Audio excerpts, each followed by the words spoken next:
Hi guys, it's B-Boy Haribo, and in this tutorial we're going to learn how to do the two-step.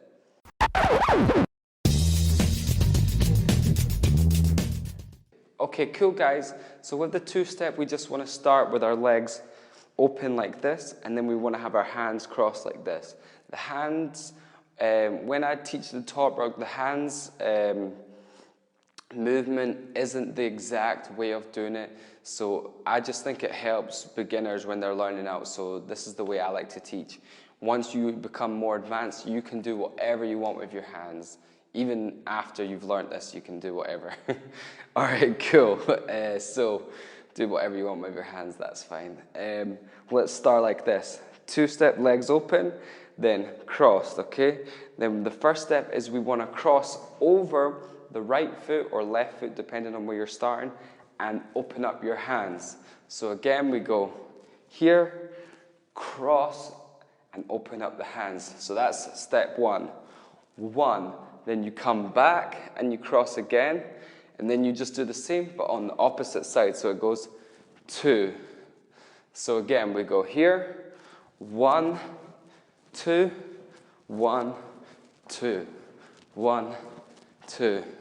Cool, you catch it, easy, right? You can also do the two-step behind, so it looks the same. We start in this position, cross hands, then we step back, okay? Just like that. You don't want to make it too far back like this, because then it kind of looks like a capoeira style, which I guess is quite cool as well, but to make it b-boy, kind of hop it a bit. And again, your hands can be doing whatever once you get more comfortable.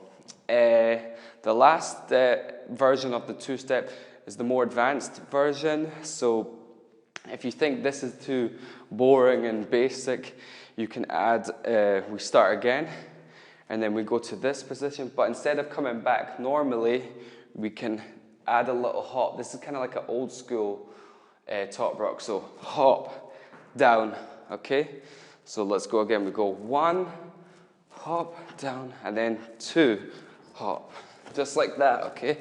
So just, my knee comes up a little bit, down, step, knee comes up, down. You don't want to make it too big where you're like, well, you could, depending on the beat, but just a nice little subtle kind of hop is cool.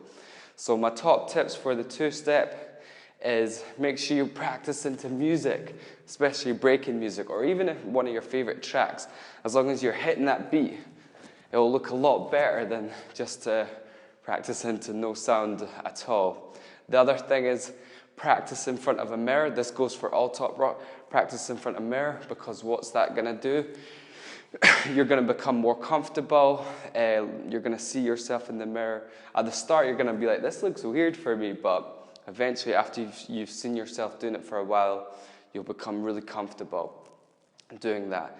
Also, it shows that's the difference between an amateur and a pro, is basically an amateur is always looking at the floor when they're performing or when they're even battling.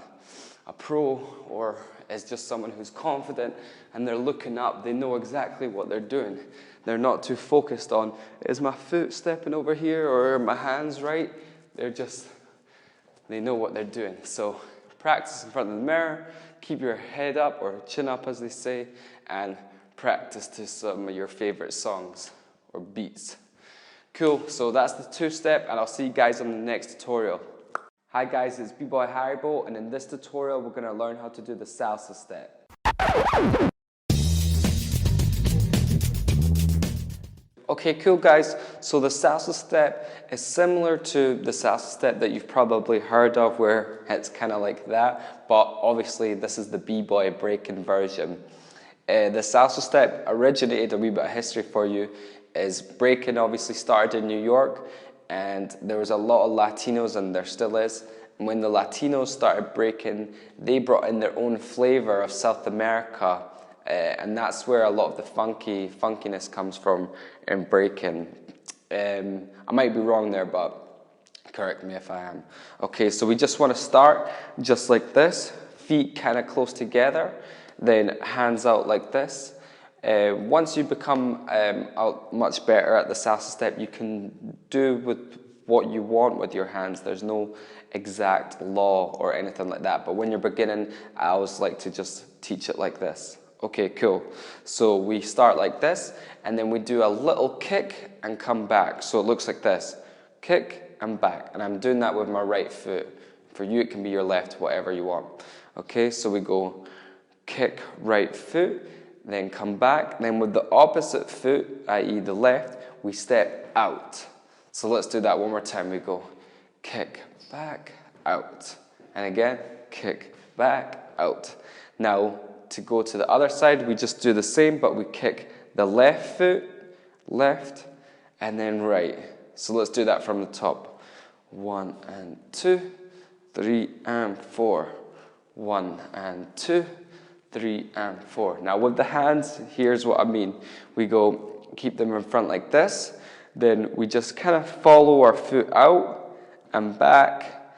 Then hands come out when they step to the side. And again, we go out here, here, here. So just like that. You just want to keep it kind of like a nice flow. Okay? One of the things that a beginner, quite a lot of beginners do is they do a big kick, like they're going to be kicking a football or something. Like, it's a really soft kick, okay? Just kind of like really, think salsa. Salsa is just kind of like flavor. It's not too aggressive or anything like that, okay?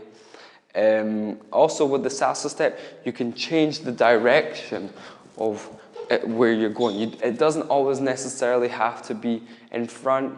You can also mix it up and start crossing your foot over instead of coming back just like this.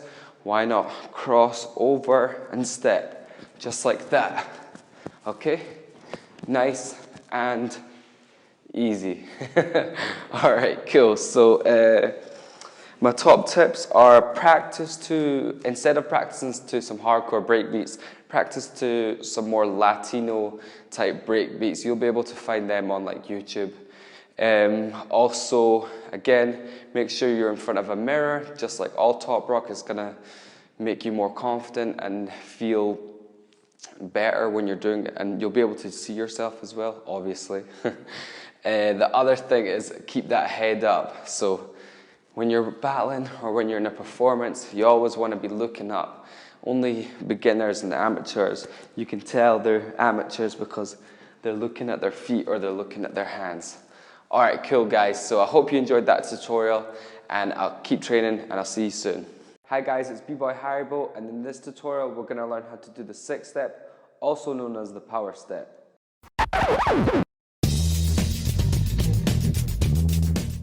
Okay, cool guys, so the 6th step top rock is similar to the 6th step footwork. So if you have that, this is going to help. If you don't have that, the 6th step top rock is going to help you get the 6th step footwork. Okay, cool. The 6th step top rock is also known as the power step. It gets a lot of criticism in b-boying because there's not much originality to it or much kind of flavor, but the reason why it's still in breaking and it's probably always going to exist is because it helps get into these power moves. And you'll see all the guys who are going to do any big type of power, they're doing this big 6th step before they get into it. So let's begin. So we start legs across. We'll worry about hands later. It's really easy, but anyway, we'll start 1, just like the normal 2-step. We just across. We go across like this. 1, 2, 3. Now we cross this one over. 4. Then we step back. 5 and 6. So one more time. Step out. We'll cross over. 1. Bring it in. 2. Over 3, cross the left leg over the right. 4, 5, and 6. Right, let's do it a little bit faster. 1, 2, 3, 4, 5, 6.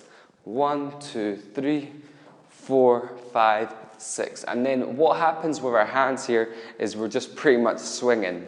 they're coming in front and they're swinging behind just like that. Kind of like that. Okay, so we go 1, 2, 3, 4, 5, 6. Just like that. That's what it's looking. You might want to take bigger steps if you want to open up the space a little bit. That's what you want to do. If you're in a circle and you're going to show people that, hey, I'm about to do power, you start doing the 6 step to be like, yo, move out the way. And that's why you see them swinging their hands, because they're saying, move out the way because I'm about to kick you doing some power. All right, cool. So the power step, there's one key thing that we're missing, okay? So watch this. We go 1, 2, 3, 4, 5, 6. But usually there's always one last step. And I call this the big step. So we just go, it kind of goes again like you're going to go back into it. But you go 1 and you bring it back just like that. So I'll show you what I mean. It's like this. Here we go. Here. 1 big step. Like that. So the big step is quite a funny thing, because what happens is it comes back, and you'll always see breakers do this. It's quite a funny thing, is we lift up our pants or trousers, whatever you guys call it in whatever country you're in. So you go step back, lift up. And the reason why breakers do that is not because they've got an itch or something like that. It's because we want to make sure that our legs aren't restricted when we're going into the power moves, which usually entails opening up your legs as far as possible. So again, it's just kind of like going like this and then lifting up, making sure there's no restriction. Now, this is just going to happen naturally to you guys. It's not actually like part written in the book or whatever. Oh, you must do this. It just happens naturally because you're going to be wearing different types of trousers, and sometimes some are looser, some are tighter. So you're always just naturally going to do that. Anyway, let's go back into the power step. So we go 1, 2, 3, 4, 5, 6. Big step, and then 20,000 90s or whatever power move you want. All right, cool. So that was the 6th step or power step. My top tips for that is practice it going into power moves. So if you're doing it, practice going into, say, a windmill, or if you can do those moves yet, or even you could do it going into a footwork or a slide or anything like that. So that's my advice for that move. Keep training, and I'll see you guys soon. Hi guys, it's B-Boy Haribo, and in this tutorial we're going to learn how to do the coffee grinder.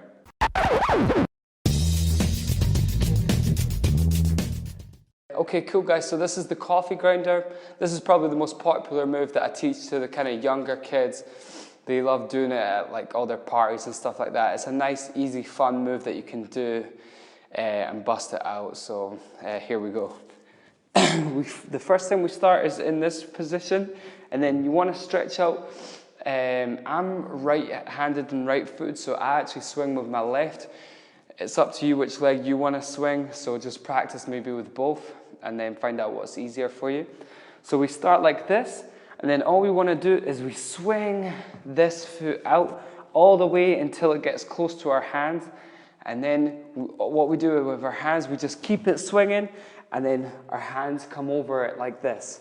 One more time, so it goes, swing it round, hands come over, and then what we do at the back is we keep it swinging, and as it comes close to our feet, we just hop over and go back to the start position. So again, swing, hands over, then you feel it coming close to your back foot, hop over, and back to the start. Now let's do it from this angle. Here, swinging, hands come over, hop. One mistake I see a lot of beginners make when they do the coffee grinder is they jump too high in the hop. So they swing around and then they jump up like that high. It's just a little hop. You don't want to make it too big. And then once you've got that, it's all about just swinging that leg non-stop. So I'll give you a little demonstration of what it looks like.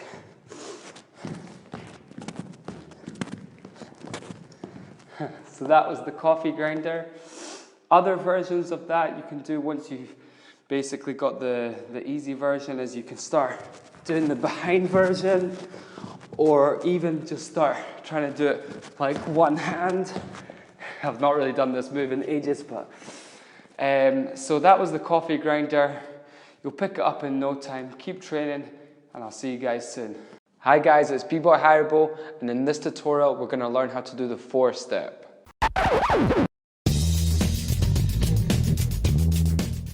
Okay, cool guys, so the next step is the 4-step. Obviously there's just 4 steps to this. Bear in mind, what I'm teaching is the UK or European version. I have seen other versions of the 4-step, but this is the way I was taught it. I will teach the other one in another tutorial, but for now this is the UK version, if you want to call it that. So let's just start. We go like this as the usual starting position for most footwork. And then the first step, instead of the 6th step where we step into it, you kind of want to do a little hop into it. So it looks like this. 1. So my right foot is out, and then this left foot is quite close to the right foot. Then the 2nd step is 2. Then all we do is we want to balance to this side, facing kind of the opposite direction. And as that happens, we go 3, then 4. And again, we go 1, 2, 3, 4. Okay, that's really easy. One of the things you can do to make the 4-step look a little bit better and less amateur is instead of landing like this, 1, 2, 3, 4, you can keep that foot up and go straight into the next one. So 1, 2, 3, 4, 1, 2, 3, 4. My phone fell out. Alright, cool. So, don't break dance with phones. Anyway, that was the 4-step. Again, you want to make sure you stay on the balls of your feet or the toes of your feet, not flat-footed up like that. It might be sore on your legs, but you'll get used to it. Other than that, that's the 4-step. Keep training, and I'll see you guys soon. Hi guys, it's B-Boy Haribo, and in this tutorial, we're going to learn how to do the baby freeze.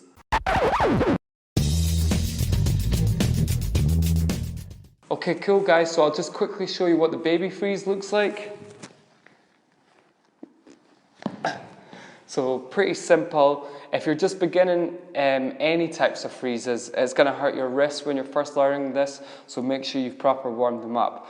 But the first step of it is you want to be able to get your kind of elbow parts here, this part and this part. Your body weight is going to be leaning on there. So what happens is it digs into the side of your knee here, and it kind of digs into your hip here. So again, I'm putting it here, and then I'm putting it kind of into your hip area there. So then what you want to do is you want to slowly lean into it, and you can, to ease the pressure off your wrist, you can lift up this other foot that's at the side here. So you can go here, and then just feel it. Just only start putting a lot of pressure onto your wrist when you feel that you're comfortable. So, okay, again, we start getting into it, and then we just wait until we find our comfort zone. And then when we found our comfort zone, all we do is just slowly, gently go down onto our head, just like that. Okay? So, one more time, I'll do it facing this way. We go here, lean to the side, dig in, find your perfect comfort zone, and then gently into the freeze, just like that. So, pretty easy. If you want to start getting a little bit more advanced, what I recommend doing is just going into the freeze and then just working on transitions, just anything, just to build up strength, even into different types of freezes, headstand, cricket freeze, or getting into the baby freeze from footwork. So that's what you can do once you've got that better. My top tips for that are, again, make sure your wrists are warmed up, and only spend a lot of time on finding that comfort zone, because I can just go into it now because of drilling it over and over. I know where my body is. It'll take a bit of finding where's perfect, but just wait a little, just practice that and you'll find that. So keep training baby freeze, and I'll see you guys in the next tutorial. Peace. Hi guys, it's People at Haribo, and in this tutorial we're going to learn how to do the cricket freeze.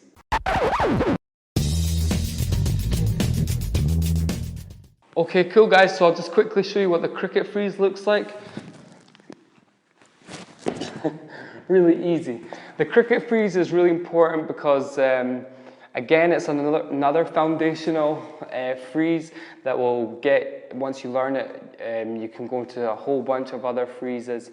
It will also help you with things like windmills. It'll help you with the crickets where you're jumping along, and just a whole bunch of other moves really. So it's a really important freeze to learn. And if you're just beginning, this is probably the best tutorial for you. So we start on our knees, and then all you want to do is you want to be, again, digging this elbow bit into your gut area here.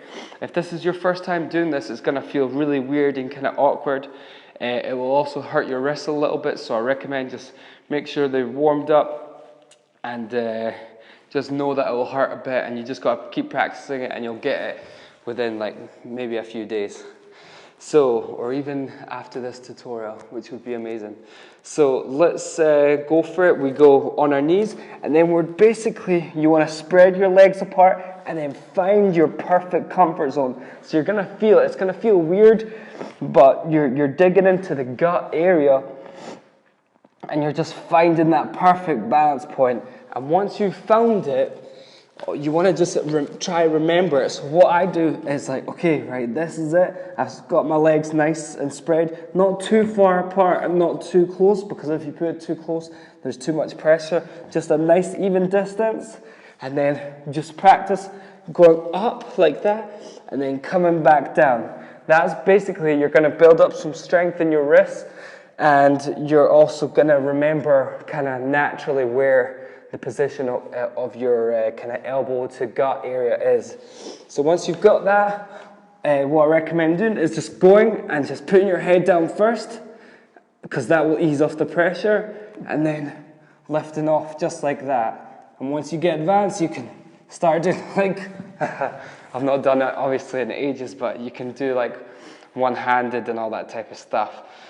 So my top tips for the cricket freeze are: make sure your wrists are warmed up, and that your legs are nicely even, not too close together, because there'll be, again, like I say, a lot of pressure. So keep training that, and I'll see you guys in the next tutorial.